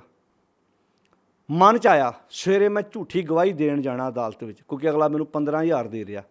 ਮਨ 'ਚ ਆਇਆ ਨਾ। ਤੁਰਨਾ ਤੇ ਪੈਰਾਂ ਨਹੀਂ ਹੈ, ਕੱਪੜੇ ਤੇ ਹੱਥਾਂ ਨਾਲ ਹੀ ਪਾਉਣੇ ਨੇ, ਤਨ ਨਾਲ ਸ਼ਾਮਲ ਹੋਇਆ ਨਾ। ਅਤੇ ਜੇ ਮਨ ਵਿੱਚ ਖਿਆਲ ਨਾ ਆਉਂਦਾ, ਤਨ ਸ਼ਾਮਲ ਕਿੱਦਾਂ ਹੋ ਜਾਂਦਾ? ਤਨ ਦੀ ਕਿੱਦਾਂ? ਪੈਰਾਂ ਨੇ ਆਪਣੇ ਆਪ, ਇਹ ਮਰਜ਼ੀ ਤੁਹਾਡੀ ਹੈ ਨਾ, ਪੈਰਾਂ ਨੂੰ ਠੇਕੇ ਵੱਲ ਤੋਰ ਲਓ, ਪੈਰਾਂ ਨੂੰ ਅਦਾਲਤ ਵੱਲ ਤੋਰ ਲਓ, ਅਤੇ ਪੈਰਾਂ ਨੂੰ ਤੁਸੀਂ ਕਿਸੇ ਪਰਉਪਕਾਰ ਵਾਲੇ ਬੰਨੇ ਤੋਰ ਲਓ। ਆ ਵੀ ਤਾਂ ਉਹ ਪੈਰ ਨੇ ਜਿਹੜੇ ਕਰੋਨਾ ਦੀ ਮਹਾਂਮਾਰੀ ਦੇ ਵਿੱਚ ਲੋਕਾਂ ਦੇ ਘਰਾਂ ਜਾ ਕੇ ਸੇਵਾ ਕਰਦੇ ਪਏ ਨੇ, ਲੰਗਰ ਵੰਡਦੇ ਪਏ ਨੇ, ਹੈਲਪ ਕਰਦੇ ਪਏ ਨੇ। ਪੈਰ ਤਾਂ ਉਹੀ ਨੇ, ਇਹਨੂੰ ਤੁਸੀਂ ਗਲਤ ਬੰਨੇ ਵੀ ਤੋਰ ਸਕਦੇ ਜੀ। ਜਦੋਂ ਮਨ ਨੂੰ ਰੋਗ ਲੱਗਦਾ ਹੈ ਨਾ, ਤਨ ਨੂੰ ਵੀ ਨਾਲ ਹੀ ਰੋਗ ਲੱਗਦਾ। ਤਾਂ ਕਿਹਾ ਸੀ ਨਾ, ਖਸਮ ਵਿਸਾਰ ਕੀਏ ਰਸ ਭੋਗ। ਜਦੋਂ ਖਸਮ ਭੁਲਾ ਦਿੱਤਾ, ਸੱਚ ਭੁਲਾ ਦਿੱਤਾ, ਖਸਮ ਸੱਚ ਹੈ, ਕਿਉਂਕਿ ਸੱਚ ਸਭਨਾ ਕਾ ਖਸਮ ਹੈ। ਖਸਮ ਵਿਸਾਰ, ਜਦੋਂ ਸੱਚ ਭੁਲਾ ਦਿੱਤਾ, ਸੱਚ ਨਾਲੋਂ ਦੂਰੀ ਬਣ ਗਈ। ਖਸਮ ਵਿਸਾਰ ਕੀਏ ਰਸ ਭੋਗ, ਤਾਂ ਤਨ ਉੱਠ ਖਲੋਏ ਰੋਗ। ਖਸਮ ਭੁਲਾਇਆ ਮਨ ਨੇ ਤੇ ਰੋਗ ਆ ਗਿਆ ਤਨ ਤੇ। ਖਸਮ ਵਿਸਾਰ ਕੀਏ ਰਸ ਭੋਗ, ਤਾਂ ਤਨ ਉੱਠ ਖਲੋਏ ਰੋਗ। ਮਨ ਅੰਧੇ ਕੋ ਮਿਲੇ ਸਜਾਏ, ਵੈਦ ਨਾ ਭੋਲੇ ਦਾਰੂ ਲਾਏ। ਹੁਣ ਵੈਦ ਭੋਲੇ ਕੋ ਦਾਰੂ ਹੈ ਹੀ ਨਹੀਂ, ਇਹਦਾ ਵੈਦ ਭੋਲਾ ਦਾਰੂ ਕਿੱਥੋਂ ਕਰ ਲੂਗਾ? ਤੁਸੀਂ ਹੁਣ ਦੁਨਿਆਵੀ ਕਿਸੇ ਡਾਕਟਰ ਕੋਲ ਜਾਓ, ਡਾਕਟਰ ਸਾਹਿਬ ਲਾਲਚ ਬੜਾ ਤੰਗ ਕਰਦਾ। ਉਹ ਹੋ ਸਕਦਾ ਵਿਚਾਰਾ ਤੁਹਾਡੇ ਤੋਂ ਵੱਧ ਦੁਖੀ ਹੋਵੇ। ਉਹ ਕਹੇਗਾ, ਭਰਾਵਾ ਇਸੇ ਰੋਗ ਨੇ ਤਾਂ ਮੇਰੇ ਕੋਲੋਂ ਕਿੰਨੀਆਂ ਧੀਆਂ ਮਰਵਾਤੀਆਂ ਗਰਭ ਵਿੱਚ, ਮੇਰਾ ਤਾਂ ਕਲੀਨਿਕ ਬੰਦ ਹੋਣ ਨੂੰ ਫਿਰਦਾ। ਮੇਰੇ ਕੋਲ ਤੇਰੇ ਲਾਲਚ ਦਾ ਇਲਾਜ ਨਹੀਂ ਹੈਗਾ। ਤੁਸੀਂ ਕਿਸੇ ਡਾਕਟਰ ਕੋਲ ਜਾਓ, ਉਹ ਤੁਹਾਡਾ ਬੁਖਾਰ ਠੀਕ ਕਰ ਸਕਦਾ ਹੈ, ਤੁਹਾਡੀ ਹੋਰ ਬਿਮਾਰੀ ਠੀਕ ਕਰ ਸਕਦਾ, ਇਹਦਾ ਇਲਾਜ ਉਹਦੇ ਕੋਲ ਹੈ ਨਹੀਂ ਨਾ। ਫਿਰ ਗੱਲ ਨੂੰ ਸਮਝਿਓ। ਦੁੱਖ ਵਿਛੋੜਾ, ਇੱਕ ਦੁੱਖ ਭੂਖ, ਇੱਕ ਦੁੱਖ ਸਖਤ ਵਾਰ ਜਮਦੂਤ, ਇੱਕ ਦੁੱਖ ਰੋਗ ਲੱਗੈ ਤਨ ਧਾਏ। ਅੱਗੇ ਤਾਂ ਵੈਦ ਨਾ ਭੋਲੇ ਦਾਰੂ ਲਾਏ। ਵੈਦ ਭੋਲੇ ਕੋਲ ਦਾਰੂ ਹੈ ਹੀ ਨਹੀਂ। ਤੁਸੀਂ ਜਾਓ ਹਾਂ ਕਿਸੇ ਕੋਲ, ਵਿਛੋੜੇ ਦਾ ਦੁੱਖ ਠੀਕ ਕਰ ਦਿਓ ਜੀ, ਉਹ ਕਹੇਗਾ ਮੈਂ ਕਿਹੜਾ ਮਿਲਿਆ ਜਿਹੜਾ ਤੈਨੂੰ ਠੀਕ ਕਰ ਦੇਵਾਂ। ਇੱਥੇ ਦੇ ਉਹ ਡਾਕਟਰਾਂ ਅੱਗੇ ਸਿਰ ਝੁਕਦਾ ਜਿਹੜੇ ਸੱਚੀ ਮਾਨਵਤਾ ਦੀ ਸੇਵਾ ਕਰ ਰਹੇ ਨੇ। ਪਰ ਕਿਡਨੀਆਂ ਕੱਢ ਵੇਚਣ ਵਾਲੇ ਵੀ ਹੈਗੇ ਆ ਨਾ, ਗੁਰਦੇ ਕੱਢ ਵੀ ਵੇਚਣ ਵਾਲੇ ਹੈਗੇ ਆ ਨਾ। ਵੈਂਟੀਲੇਟਰ 'ਤੇ ਬੰਦੇ ਦੀ ਡੈਥ ਹੋਣ ਤੋਂ ਬਾਅਦ ਉੱਦਾਂ ਹੀ ਬਿੱਲ ਬਣਾਉਣ ਲਈ ਵੀ ਉਸ ਮਰੀਜ਼ ਨੂੰ 2 ਘੰਟੇ ਉੱਦਾਂ ਲਾਉਣ ਵਾਲੇ ਵੀ ਹੈਗੇ ਆ ਨਾ, ਹੈਗੇ ਆ। ਕਿੰਨਿਆਂ ਡਾਕਟਰਾਂ ਦੇ ਪਾਜ ਵੀ ਉਗੜੇ ਵੀ ਇਹਨਾਂ ਨੇ ਇਹ ਕੰਮ ਕੀਤਾ। ਜਿਹੜੀਆਂ ਪਿੱਛੋਂ ਸਰਕਾਰ ਦਵਾਈਆਂ ਦਿੰਦੀਆਂ ਨੇ, ਉਹ ਰੱਖ ਕੇ ਤੇ ਪ੍ਰਾਈਵੇਟ ਹੌਸਪੀਟਲਾਂ 'ਚ ਇਲਾਜ ਕਰਨ ਵਾਸਤੇ ਪ੍ਰੇਰਿਆ ਜਾਂਦਾ। ਹੋਰ ਕਸਾਈ ਇਕੱਲਾ ਬੱਕਰੇ ਵੱਢਣ ਵਾਲੇ ਥੋੜ੍ਹਾ ਹੁੰਦਾ ਕਿਤੇ, ਜਿਹੜਾ ਬੱਕਰੇ ਮੁਰਗੇ ਵੱਢਦਾ ਉਹ ਕਸਾਈ ਹੈ। ਕੋਈ ਵੀ ਕਸਾਈ ਹੁੰਦਾ ਜਿਹੜਾ ਬੰਦਾ ਕਿਸੇ ਦਾ ਜ਼ੁਲਮ ਕਰਦਾ, ਹੱਕ ਖਾਂਦਾ ਦੂਜੇ ਦਾ, ਆਪਣੀ ਵਿਦਿਆ ਦੀ ਦੁਰਵਰਤੋਂ ਕਰਦਾ ਹੈ। ਵੈਦ ਨਾ ਭੋਲੇ ਦਾਰੂ ਲਾਏ, ਦੁੱਖ ਵਿਛੋੜਾ, ਇੱਕ ਦੁੱਖ ਭੂਖ, ਇੱਕ ਦੁੱਖ ਸਖਤ ਵਾਰ ਜਮਦੂਤ, ਇੱਕ ਦੁੱਖ ਰੋਗ ਲੱਗੇ ਤਨ ਧਾਏ। ਵੈਦ ਨਾ ਭੋਲੇ ਦਾਰੂ ਲਾਏ, ਦਰਦ ਹੋਵੇ ਦੁੱਖ ਰਹੇ ਸਰੀਰ, ਐਸਾ ਦਾਰੂ ਲੱਗੇ ਨਾ ਵੀਰ। ਕਹਿੰਦੇ ਕੀ ਫਾਇਦਾ? ਹੁਣ ਮੰਨ ਲਓ ਤੁਸੀਂ ਕਿਸੇ ਡਾਕਟਰ ਕੋਲ ਜਾਓ, ਡਾਕਟਰ ਤੁਹਾਡਾ ਇਹਦਾ ਇਲਾਜ ਕੀ ਕਰ ਦੂਗਾ? ਉਹਦੇ ਕੋਲ ਦਵਾਈ ਤਾਂ ਹੈ ਹੀ ਨਹੀਂ ਵਿਚਾਰੇ ਕੋਲ। ਉਸ ਭੋਲੇ ਵੈਦ ਕੋਲ ਕਿਹੜੀ ਦਵਾਈ ਹੈ? ਉਹ ਕਿੱਦਾਂ ਇਲਾਜ ਕਰ ਦੂ? ਸਾਡੇ ਲੋਕ ਬਾਬਿਆਂ ਕੋਲ ਤੁਰੇ ਫਿਰਦੇ ਨੇ, ਬਾਬਾ ਜੀ ਘਰ 'ਚ ਲੜਾਈ ਕਲੇਸ਼ ਬੜਾ ਹੈ। ਉਹ ਤੁਹਾਡੇ ਘਰ ਦੀ ਲੜਾਈ ਕਲੇਸ਼ ਬਾਬਾ ਕਿੱਦਾਂ ਠੀਕ ਕਰ ਦੂ? ਉਹਨਾਂ ਦੇ ਤੇ ਆਪ ਰੋਜ਼ ਜੁੱਤੀਓ ਜੁੱਤੀ ਹੁੰਦੇ ਨੇ। ਕਿੰਨਿਆਂ ਡੇਰਿਆਂ 'ਚ ਡਾਂਗਾਂ ਖੜਕ ਚੁੱਕੀਆਂ ਨੇ। ਬ੍ਰਹਮ ਗਿਆਨੀ ਅਖਵਾਉਣ ਵਾਲਿਆਂ ਦੀਆਂ ਲੜਾਈਆਂ ਪੁਲਿਸ ਵਿੱਚ ਪੈ ਕੇ ਜਾ ਕੇ ਮੁਕਾਉਂਦੀ ਹੈ, ਅਤੇ ਫਿਰ ਲੋਕ ਜਾ ਕੇ ਉੱਥੇ ਨਾ ਇੱਦਾਂ ਹੱਥ ਜੋੜ ਕੇ ਖਲੋਤੇ, ਬਾਬਾ ਜੀ ਪੁੱਤਰ ਬੜਾ ਤੰਗ ਕਰਦਾ ਜੀ, ਬਾਬਾ ਜੀ ਘਰ 'ਚ ਕਲੇਸ਼ ਬੜਾ ਜੀ। ਆ ਤੁਸੀਂ ਵੇਖਿਓ ਕਰੋਨਾ ਦਾ ਆ ਸਮਾਂ ਨਿਕਲਣ ਤੋਂ ਬਾਅਦ ਫਿਰ ਲੋਕਾਂ ਨੂੰ ਬਾਬਾ ਜੀ ਬਿਮਾਰੀ ਕਦੋਂ ਗੜ ਲਊ? ਹੁਣ ਜਾਓ, ਹਾਂ ਹੁਣ ਜਾਓ ਕਿਸੇ ਦਰਸ਼ਨ ਕਰਨ ਵਾਸਤੇ।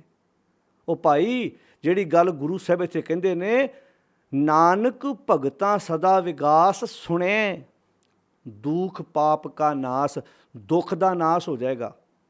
ਤੇਰੀ ਜ਼ਿੰਦਗੀ ਤੋਂ ਦੁੱਖ ਬਾਹਰ ਚਲੇ ਜਾਣਗੇ। ਕਿਹੜੇ ਦੁੱਖ? ਦੁੱਖਾਂ ਦੀ ਗਿਣਤੀ ਆਪਾਂ ਵੇਖ ਚੁੱਕੇ ਹਾਂ। ਦੁੱਖ ਕਈ ਕਿਸਮ ਦੇ ਨੇ। ਔਖੀ ਘੜੀ ਨਾ ਦੇਖਣ ਦੇਈ, ਇਹਨੂੰ ਇੱਦਾਂ ਪੜ੍ਹਨਾ। ਉਹ ਔਖਾ ਸਮਾਂ ਨਹੀਂ ਵੇਖਣ ਦਿੰਦਾ, ਆਪਣਾ ਬਿਰਧ ਸੰਭਾਲੇ। ਉਹ ਆਪਣੇ ਬਿਰਧ ਦੀ ਸੰਭਾਲ ਕਰਦਾ ਹੈ। ਸੱਚ ਮਾਲਕ ਹਾਥ ਦੇ ਰਾਖੇ ਆਪਣੇ ਕੋ। ਹੁਣ ਆਪਾਂ ਕਹਿੰਦੇ ਪ੍ਰਮਾਤਮਾ ਨਿਰਾਕਾਰ ਹੈ, ਇੱਥੇ ਹਾਥ ਦੇ ਰਾਖੇ ਆਪਣੇ ਕੋ ਕਹਿ ਰਹੇ ਨੇ। ਹੱਥ ਦੇ ਦਿਸਦਾ ਹੈ, ਇੱਥੇ ਸ਼ਬਦ ਵਰਤੇ ਹਾਥ ਦੇ ਰਾਖੇ ਆਪਣੇ ਕੋ। ਹੁਣ ਹੱਥ ਹੈਗਾ ਰੱਬ ਦਾ? ਧਿਆਨ ਨਾਲ ਸੁਣਿਓ, ਇੱਥੇ ਬਾਣੀ ਕਹਿੰਦੀ ਔਖੀ ਘੜੀ ਨਾ ਦੇਖਣ ਦੇਈ, ਆਪਣਾ ਬਿਰਧ ਸੰਭਾਲੇ ਹਾਥ ਦੇ। ਹੁਣ ਰੱਬ ਤੇ ਨਿਰਾਕਾਰ, ਉਹਦੇ ਬਾਰੇ ਕਹਿੰਦੇ ਰੂਪ ਨਾ ਰੇਖ ਨਾ ਰੰਗ ਕਿਛ ਤੇ ਗੁਣ ਤੇ ਪ੍ਰਭ ਭਿੰਨ। ਉਹਦਾ ਰੂਪ ਨਹੀਂ, ਰੰਗ ਨਹੀਂ, ਉਹਦਾ ਕੋਈ ਆਕਾਰ ਨਹੀਂ, ਉਹ ਅਜੂਨੀ ਹੈ। ਜਿਹੜਾ ਅਜੂਨੀ ਹੈ ਉਹਦਾ ਹੱਥ ਕਿੱਥੋਂ ਆ ਗਿਆ ਫਿਰ?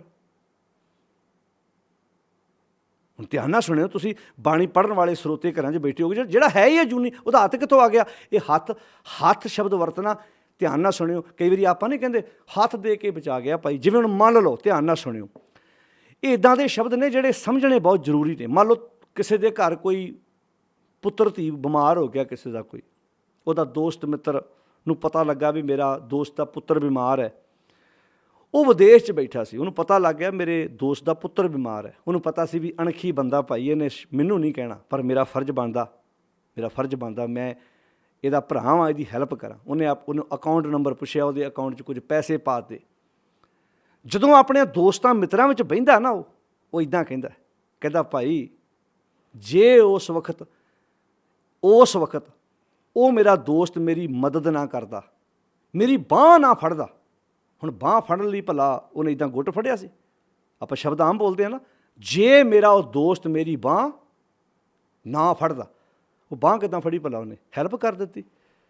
ਕਈ ਵਾਰੀ ਕੋਈ ਬੰਦਾ ਕਿਸੇ ਦੀ ਆਹ ਦੀ ਬਿਪਤਾ ਪੈਂਦੀ ਹੈ, ਉੱਥੇ ਉੱਦਾਂ ਹੀ ਨਾਲ ਜਾ ਕੇ ਖਲੋ ਲਵੇ, ਇੰਨੇ ਉਹਦਾ ਦੁੱਖ ਦੂਰ ਹੋ ਜਾਂਦਾ ਹੈ। ਇੱਥੇ ਹੁਣ ਹਾਥ ਦੇ ਰਾਖੇ ਆਪਣੇ ਕੋ। ਹਾਥ ਕੀ ਆ? ਉਹਦਾ ਨਿਯਮ, ਉਹਦਾ ਹੁਕਮ ਹੀ ਹੱਥ ਹੈ। ਆਪਾਂ ਕਹਿੰਦੇ ਕਾਨੂੰਨ ਦੇ ਹੱਥ ਬੜੇ ਲੰਬੇ ਹੁੰਦੇ ਨੇ। ਕਾਨੂੰਨ ਦੇ ਹੱਥ ਵੇਖੇ ਕਿਸੇ ਨੇ? ਆਪਾਂ ਕਹਿੰਦੇ ਕਾਨੂੰਨ ਦੇ ਹੱਥ ਬੜੇ ਲੰਬੇ ਹੁੰਦੇ ਨੇ। ਉਹ 'ਚ ਕਾਨੂੰਨ 'ਚ ਕੀ ਆਉਂਦਾ? ਜੱਜ ਆਉਂਦਾ ਹੈ, ਵਕੀਲ ਆਉਂਦਾ ਹੈ, ਉਹ 'ਚ ਅਦਾਲਤਾਂ ਆਉਂਦੀਆਂ ਨੇ, ਉਹ 'ਚ ਹਾਈ ਕੋਰਟ ਆਉਂਦੇ ਆ, ਉਹ 'ਚ ਸੁਪਰੀਮ ਕੋਰਟ ਆਉਂਦੀ ਹੈ, ਉਹਦੇ 'ਚ ਪ੍ਰਸ਼ਾਸਨ ਆਉਂਦਾ ਹੈ। ਹੁਣ ਕਾਨੂੰਨ 'ਚ ਤਾਂ ਬੜਾ ਕੁਝ ਆਉਂਦਾ ਹੈ। ਆਪਾਂ ਕਹਿੰਦੇ ਕਾਨੂੰਨ ਦੇ ਹੱਥ ਬੜੇ ਲੰਬੇ ਹੁੰਦੇ ਨੇ। ਹੁਣ ਕਵੇ ਕੋਈ ਬੰਦਾ ਕਿ ਮੈਨੂੰ ਹੱਥ ਵਿਖਾਓ, ਮੈਂ ਫੇਰ ਮੰਨੂਗਾ ਕਾਨੂੰਨ ਦੇ ਹੱਥ। ਬਸ ਸਮਝ, ਇਹ ਕੁਝ ਗੱਲਾਂ ਨੇ ਜਿਹੜੀਆਂ ਸਾਨੂੰ ਵਿਚਾਰਨੀਆਂ ਪੈਣੀਆਂ ਵੀ ਔਖੀ ਘੜੀ ਨਾ ਦੇਖਣ ਦੇਈ। ਕਿਉਂਕਿ ਇਹਨਾਂ ਸ਼ਬਦਾਂ ਨੂੰ ਤਾਂ ਹੀ ਤਾਂ ਬਹੁਤੇ ਲੋਕ ਕਹਿੰਦੇ ਨੇ, ਵੇਖੋ ਜੀ ਰੱਬ ਨੂੰ ਫਿਰ ਇੱਦਾਂ ਪ੍ਰਗਟ ਕਰਦੇ ਆ, ਕਹਿੰਦੇ ਆਹ ਵੇਖੋ ਆਹ ਹੱਥ ਰੱਬ ਦੇ ਆ, ਰੱਬ ਜੀ ਇੱਦਾਂ ਆਏ ਆ। ਨਾ ਭਾਈ, ਉਹਦੇ ਬਾਰੇ ਆਪਾਂ ਪੜ੍ਹ ਆਏ ਵੀ ਥਾਪਿਆ ਨਾ ਜਾਏ, ਕੀਤਾ ਨਾ ਹੋਏ, ਆਪੇ ਆਪ ਨਿਰੰਜਨ ਸੋਏ। ਜਿਹੜਾ ਸਥਾਪਿਤ ਨਹੀਂ ਕੀਤਾ ਜਾ ਸਕਦਾ, ਜਿਹੜਾ ਆਪਣੇ ਆਪ ਤੋਂ ਆਪ ਬਣਿਆ, ਉਹਦਾ ਹੱਥ ਕਿੱਥੋਂ ਹੋਏਗਾ? ਉਹ ਤਾਂ ਨਿਰਾਕਾਰ ਹੈ, ਉਹ ਤਾਂ ਸਹਿਸਤਵ ਨੈਣ ਹੈ। ਫਿਰ ਗੱਲ ਨੂੰ ਸਮਝਿਓ।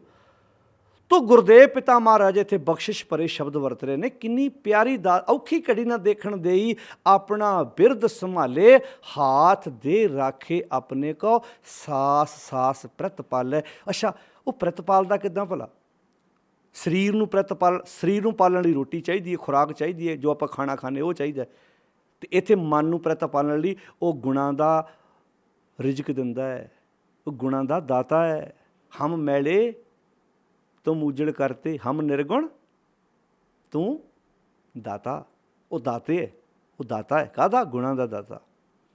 ਫਿਰ ਗੱਲ ਨੂੰ ਸਮਝਿਓ ਪਿਆਰਿਓ, ਕਿੰਨੀਆਂ ਸੌਖੀਆਂ ਪੌੜੀਆਂ ਨੇ ਜਿਨ੍ਹਾਂ ਦਾ ਅਸੀਂ ਇੱਦਾਂ ਕਹਿੰਦੇ ਮੈਂ ਤਾਂ ਭਾਈ ਜਪਜੀ ਸਾਹਿਬ 15 ਪਾਠ ਕਰ ਦਿੰਦਾ। ਇਹ ਉਹ ਬਾਣੀ ਜਿਹਦੇ ਬਾਰੇ ਇੱਦਾਂ ਦਾਅਵਾ ਕਰਦੇ, ਮੈਂ ਤਾਂ ਇੰਨੇ ਪਾਠ ਰੋਜ਼ ਕਰਦਾ। ਕਈ ਗੁਰਦੁਆਰਿਆਂ ਦੇ ਵਿੱਚ ਇਹ ਨਾਟਕ ਚੱਲਦਾ, ਹਾਂਜੀ ਜਪਜੀ ਸਾਹਿਬ ਦੇ ਪਾਠ ਕਿੰਨੇ ਕੀਤੇ ਜੀ? ਮੈਂ 50 ਕਰ ਲਏ ਜੀ, ਮੈਂ 10 ਕਰ ਲਏ ਜੀ, ਮੈਂ 20 ਕਰ ਲਏ। ਭਾਈ ਸਾਹਿਬ ਕੋਲ ਪਾਠ ਜਮ੍ਹਾਂ ਕਰਾ ਜਾਓ। ਕਈਆਂ ਸਮਾਗਮਾਂ 'ਚ ਮੈਂ ਗਿਆ, ਉੱਥੇ ਕਿਤੇ ਭਾਈ ਸਾਹਿਬ ਦੇ ਕੋਲੋਂ ਪਾਠ ਆਪੋ ਆਪਣੇ ਜਮ੍ਹਾਂ ਕਰਾ ਦਿਓ ਬਈ। ਮੇਰੇ ਕੋਲ ਰਿਹਾ ਨਹੀਂ ਗਿਆ। ਮੈਂ ਪੁੱਛਿਆ, ਮੈਂ ਕਿਹਾ ਅੱਛਾ ਜੀ, ਇਹ ਜਦੋਂ ਬੈਂਕ ਵਿੱਚ ਪੈਸੇ ਜਮ੍ਹਾਂ ਕਰਾਈ ਦੇ ਬਾਅਦ 'ਚ ਲੋੜ ਪੈਣ 'ਤੇ ਕਢਾ ਲਈਦੇ, ਫਿਰ ਇੱਦਾਂ ਪਾਠ ਜਮ੍ਹਾਂ ਕਰਾ ਕੇ ਲੋੜ ਪੈਣ 'ਤੇ ਕਢਾ ਕੇ ਲੈ ਜਾਂਦੇ ਆ?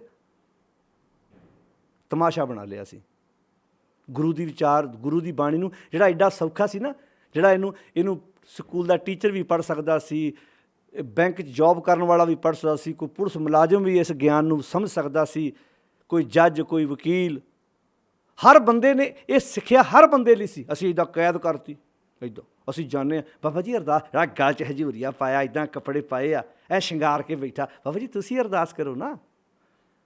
ਅੱਛਾ, ਉਸੇ ਬਾਬੇ ਨੇ ਪੈਂਟ ਕਮੀਜ਼ ਪਾਈ, ਉਹ ਫੇਰ ਨਹੀਂ ਕਹਿਣਾ ਅਰਦਾਸ ਕਰੋ। ਇਹਦਾ ਮਤਲਬ ਬਾਬਾ ਤਾਂ ਉਹੀ ਸੀ। ਕਈ ਵੇਲੜਾਂ ਦੇ ਕੋਲੋਂ ਕਹਿੰਦੇ ਬਾਬਾ ਜੀ ਟਰੈਕਟਰ 'ਤੇ ਚੜ੍ਹ ਕੇ ਅਰਦਾਸ ਕਰ ਦਿਓ ਨਾ ਚੜ੍ਹਾਇਓ ਵੇਲੜ ਨੂੰ, ਤੁਹਾਡਾ ਟਰੈਕਟਰ ਦਾ ਪੰਪ ਖਰਾਬ ਹੋ ਜਾਣਾ ਹੈ। ਕਿਸੇ ਮਕੈਨਿਕ ਦੇ ਕੋਲ ਲੈ ਕੇ ਜਾਓ ਇਹਨੂੰ, ਕਿਸੇ ਕਿਰਤੀ ਦਾ ਹੱਥ ਪਵਾਓ ਇਹਨੂੰ। 11 ਦੀਆਂ 11 ਹੱਲਾਂ ਖਿੱਚ ਕੇ ਕਿੱਦਾਂ ਧਰਤੀ ਕਿੱਦਾਂ ਪਾੜਦਾ। ਬੱਚਾ ਨਾ ਪੜ੍ਹਦਾ ਹੋਵੇ, ਕਈ ਲੈ ਜਾਣਗੀਆਂ ਬੀਬੀਆਂ, ਇਹ ਪੜ੍ਹਦਾ ਨਹੀਂ, ਨਲਾਇਕ ਬੜਾ, ਬਾਬਾ ਜੀ ਦੇ ਸਿਰ 'ਤੇ ਹੱਥ ਰੱਖੋ। ਕਿਉਂ? ਬਾਬਾ ਜੀ ਨੇ PhD ਕੀਤੀ ਹੈ। ਹੱਥ ਰਖਾਉਣਾ ਕਿਸੇ ਇੰਗਲਿਸ਼ ਦੇ ਟੀਚਰ ਕੋਲੋਂ ਰਖਾਓ, ਕਿਤੇ ਮੈਥ ਦੇ ਟੀਚਰ ਕੋਲ ਰਖਾਓ, ਜਿਹੜਾ ਉਹਨੂੰ ਪੜ੍ਹਾ ਸਕੇ, ਜਿਹੜਾ ਉਹਦੇ ਖਾਨੇ 'ਚ ਕੋਈ ਗੱਲ ਪਾ ਸਕੇ। ਅਸੀਂ ਵਿਹਲੜਾਂ ਕੋ ਤੁਰੇ ਫਿਰਦੇ ਹਾਂ, ਪਖੰਡੀਆਂ ਕੋ ਤੁਰੇ ਫਿਰਦੇ ਹਾਂ। ਮੈਂ ਇੱਕ ਸੈਂਕੜੇ ਵਾਰੀ ਗੱਲ ਕਹਿ ਚੁੱਕਾ। ਆਓ ਇਸ ਗੱਲ ਨੂੰ ਸਮਝੋ, ਜਿਹੜੀ ਗੱਲ ਗੁਰੂ ਪਾਤਸ਼ਾਹ ਦੀ ਬਾਣੀ ਕਹਿੰਦੀ, ਇਹ ਦੁੱਖ ਤੋਂ ਖਹਿੜਾ ਛਡਾਉਣ ਦਾ ਇੱਕੋ ਤਰੀਕਾ, ਆਸ ਤਰੀਕਾ ਹੈ, ਉਸ ਮਾਲਕ ਨਾਲ ਸਾਂਝ ਪਾਓ ਜਿਹੜਾ ਤੁਹਾਡੇ ਅੰਦਰ ਬੈਠਾ। ਔਖੀ ਘੜੀ ਨਾ ਦੇਖਣ ਦੇਈ ਪੜ੍ਹਨਾ ਇਹਨੂੰ। ਉਹ ਔਖੀ ਘੜੀ ਵੇਖਣ ਹੀ ਨਹੀਂ ਦਿੰਦਾ। ਹੁਣ ਔਖੀ ਘੜੀ ਕਿਹੜੀ ਭਲਾ? ਇਹ ਸ਼ਬਦ ਜਿਹੜੇ ਗੁਰੂ ਪਾਤਸ਼ਾਹ ਦਾ ਨਾ, ਉਹ ਤੱਤੀ ਤਵੀ 'ਤੇ ਬੈਠੇ ਨੇ। ਇਹਨਾਂ ਮੁਤਾਬਕ ਉਹ ਤੱਤੀ ਤਵੀ 'ਤੇ ਬਹਿਣਾ ਦੁੱਖ ਨਹੀਂ ਸੀ ਉਹਨਾਂ ਮੁਤਾਬਕ। ਸੱਚ ਨਾਲੋਂ ਟੁੱਟਣਾ ਦੁੱਖ ਹੈ, ਜਿਹੜਾ ਸੱਚ ਨਾਲੋਂ ਵਿਸਰ ਜਾਣਾ ਦੁੱਖ ਹੈ, ਜ਼ਮੀਰ ਮਾਰ ਦੇਣੀ ਦੁੱਖ ਹੈ। ਤੱਤੀ ਤਵੀ 'ਤੇ ਬਹਿਣਾ ਦੁੱਖ ਨਹੀਂ ਸੀ ਉਹਨਾਂ ਮੁਤਾਬਕ। ਤਾਂ ਹੀ ਕਿ ਔਖੀ ਘੜੀ ਨਾ ਦੇਖਣ ਦੇਈ ਆਪਣਾ ਬਿਰਧ ਸੰਭਾਲੇ, ਹੱਥ ਦੇ ਰੱਖੇ ਆਪਣੇ ਕੋ। ਜੇ ਆਪਾਂ ਇੱਦਾਂ ਲਵਾਂਗੇ ਵੀ ਗੁਰੂ ਅਰਜਨ ਸਾਹਿਬ ਤੱਤੀ ਤਵੀ 'ਤੇ ਬੈਠੇ ਆ, ਦੇਗ 'ਚੋਂ ਬਾੜਾ ਖਾਧਾ, ਸਰੀਰ 'ਤੇ ਛਾਲੇ ਪਏ ਨੇ, ਕਿੱਦਾਂ ਬਚਾਇਆ? ਜੇ ਤੇ ਜਹਾਂਗੀਰ ਦੇ ਕੋਲ ਜਾ ਕੇ ਡੋਲ ਜਾਂਦੇ, ਡੋਲਣ ਨਹੀਂ ਦਿੱਤਾ ਕਿਹਨੇ? ਜਿਹੜਾ ਅੰਦਰ ਬੈਠਾ ਸੱਚ ਸੀ, ਜਿਹੜਾ ਤਖਤ ਲਾ ਕੇ ਬੈਠਾ ਸੀ, ਉਹਨੂੰ ਡੋਲਣ ਨਹੀਂ ਦਿੱਤਾ, ਭਾਵੇਂ ਸਰੀਰ ਛਾਲੇ ਹੋ ਗਿਆ।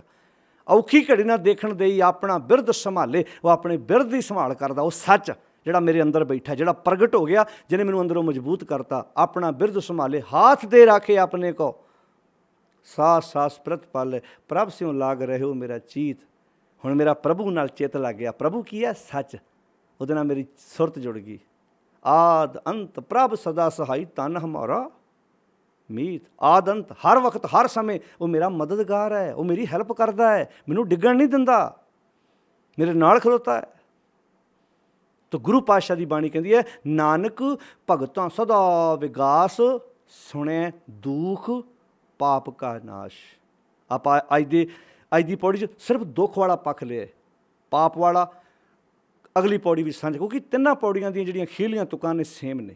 ਤਾਂ ਗੁਰੂ ਪਾਤਸ਼ਾਹ ਕਹਿੰਦੇ, ਜਦੋਂ ਬੰਦਾ ਜੇ ਆਪਣੇ ਗੁਰੂ ਦੀ ਗੱਲ ਨੂੰ ਧਿਆਨ ਨਾਲ ਸੁਣੇ, ਸਮਝੇ, ਸੁਣੇ ਦਾ ਅਰਥ ਕੀ? ਸਮਝੇ। ਜਿਹੜਾ ਸਮਝੇਗਾ ਮੰਨੇਗਾ ਉਹ ਹੀ। ਗੱਲ ਨੂੰ ਧਿਆਨ ਨਾਲ ਸੁਣਿਓ। ਪਹਿਲਾਂ ਗੱਲ ਸੁਣੀ ਜਾਂਦੀ ਹੈ। ਹੁਣ ਤੁਸੀਂ ਮੰਨ ਲਓ ਘਰੋਂ ਬਾਪ ਸ਼ਹਿਰ ਨੂੰ ਜਾਂਦਾ ਹੈ ਅਤੇ ਬੱਚਿਆਂ ਨੇ ਕਹਿ ਤਾ, ਡੈਡੀ ਜੀ ਸ਼ਾਮਾਂ ਨੂੰ ਆਉਂਦਿਆਂ ਆ ਮੇਰੇ ਲਈ 3 ਕਾਪੀਆਂ, ਪੈਨ, ਪੈਨਸਲਾਂ, ਇੱਦਾਂ ਕੁਝ ਸਮਾਨ ਦੱਸਿਆ ਉਹਨੇ, ਅਤੇ ਡੈਡੀ ਦਾ ਧਿਆਨ ਕਿਤੇ ਹੋਰ ਸੀ, ਉਹਨੇ ਸੁਣਿਆ ਨਹੀਂ ਧਿਆਨ ਨਾਲ। ਹੁਣ ਸ਼ਾਮਾਂ ਨੂੰ ਆਉਂਦਿਆਂ ਜੋ ਮੰਗਾਇਆ ਸੀ ਉਹ ਨਹੀਂ ਲੈ ਕੇ ਆਇਆ, ਜੋ ਨਹੀਂ ਮੰਗਾਇਆ ਸੀ ਉਹ ਲੈ ਆਇਆ।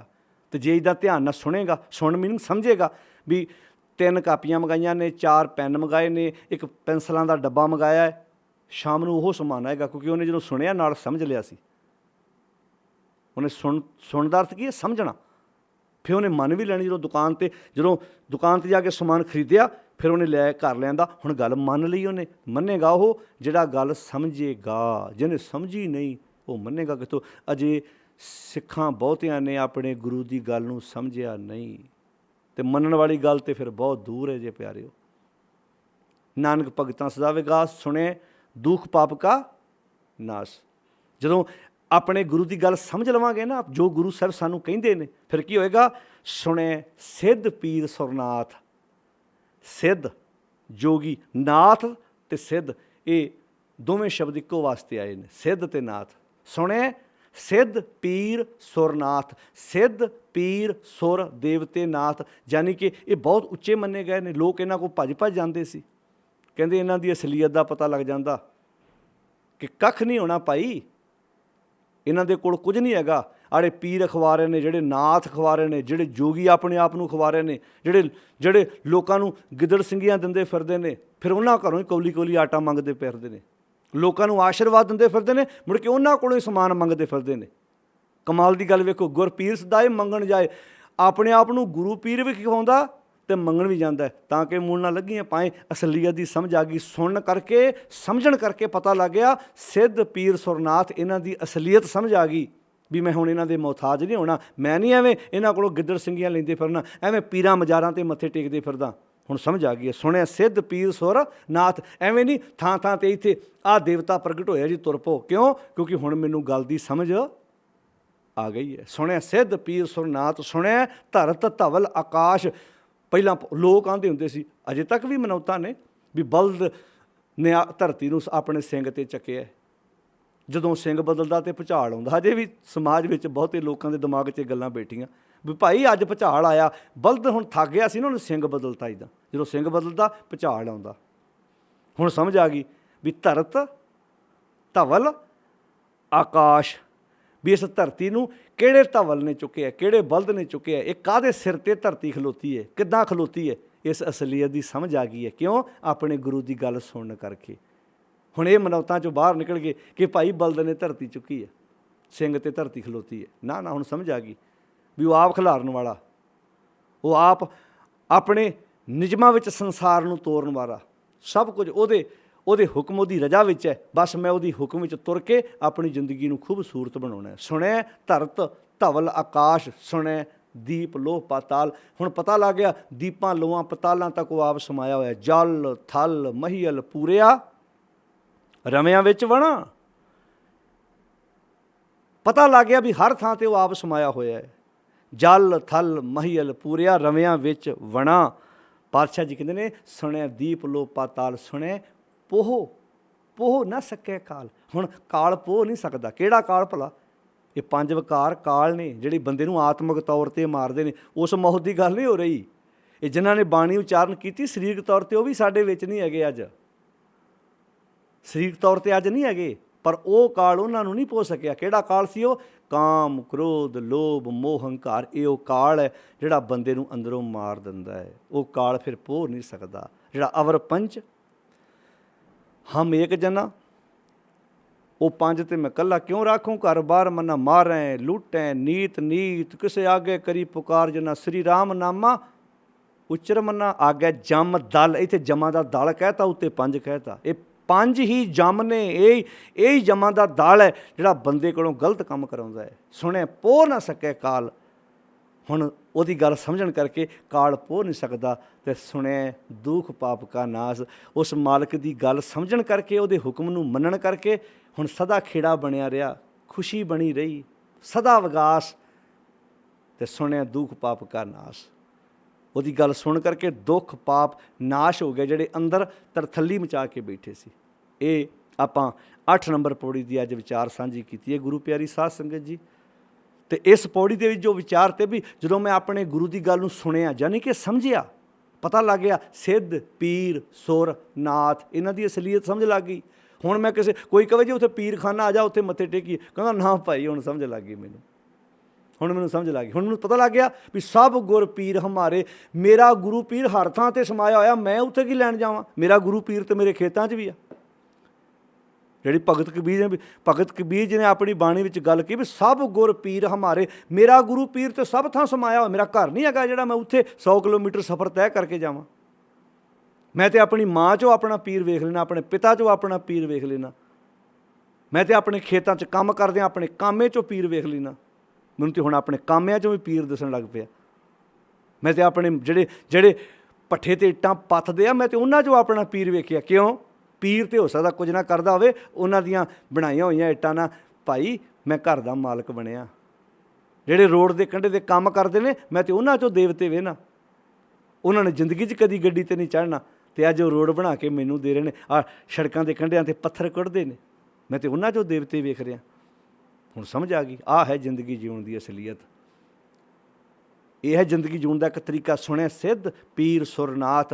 ਹੁਣ ਮੈਨੂੰ ਸਮਝਣ ਕਰਕੇ ਸਿੱਧਾਂ ਪੀਰਾਂ ਨਾਥਾਂ ਦਾ ਪਤਾ ਲੱਗ ਗਿਆ ਵੀ ਇਹ ਕੀ ਨੇ। ਐਵੇਂ ਲੋਕ ਇਹਨਾਂ ਮਗਰ ਤੁਰੇ ਫਿਰਦੇ ਨੇ। ਦਿਹਾੜੀਦਾਰ ਦੀ ਦਿਹਾੜੀ ਮਾਰ ਲੱਗਿਆਂ ਗੁਰੇਜ਼ ਨਹੀਂ ਸੀ ਕਰਦੇ।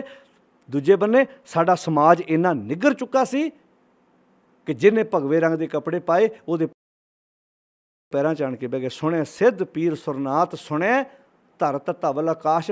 ਆਹ ਮਨੌਤ ਬਣੀ ਸੀ ਵੀ ਧਰਤੀ ਨੂੰ ਬਲਦ ਨੇ ਚੱਕਿਆ। ਹੁਣ ਸਮਝ ਲੱਗ ਗਈ ਵੀ ਧੌਲ ਧਰਮ ਦਇਆ ਕਾ ਪੂਤ ਆ ਭਾਈ, ਸੰਤੋਖ ਥਾਪ ਰੱਖਿਆ ਜਨਸੂਤ। ਇਹਨਾਂ ਗੱਲਾਂ ਦੀ ਸਮਝ ਆ ਗਈ। ਸਮਝਣ ਕਰਕੇ ਸੁਣਿਆ ਧਰਤ ਧਵਲ ਆਕਾਸ਼, ਸੁਣਿਆ ਦੀਪ ਲੋ ਪਾਤਾਲ, ਸੁਣਿਆ ਪੋਹ ਨਾ ਸਕੇ ਕਾਲ।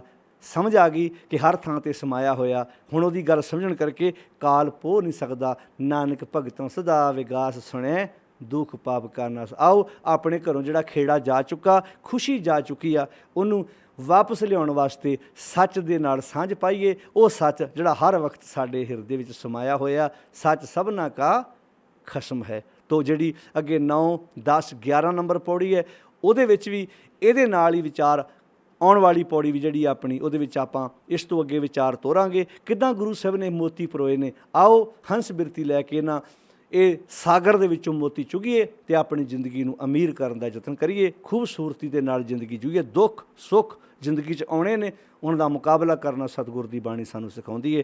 ਧੰਨਵਾਦ ਪਿਆਰਿਓ। ਆਓ ਆਪਣੇ ਘਰਾਂ ਵਿੱਚ ਬਾਣੀ ਦਾ ਸਹਿਜ ਪਾਠ ਕਰੀਏ, ਅਰਥ ਮੀਨਿੰਗ ਸਮਝੀਏ ਅਤੇ ਆਪਣੇ ਹਿਰਦੇ ਨੂੰ ਮਜ਼ਬੂਤ ਕਰੀਏ। ਵਿਸ਼ਿਆਂ ਵਕਾਰਾਂ ਤੋਂ ਬਚ ਕੇ ਚੰਗੀ ਸੋਚ ਦੇ ਧਾਰਨੀ ਹੋਈਏ। ਸਾਰਿਆਂ ਦਾ ਧੰਨਵਾਦ। ਵਾਹਿਗੁਰੂ ਜੀ ਕਾ ਖਾਲਸਾ, ਵਾਹਿਗੁਰੂ ਜੀ ਕੀ ਫਤਿਹ।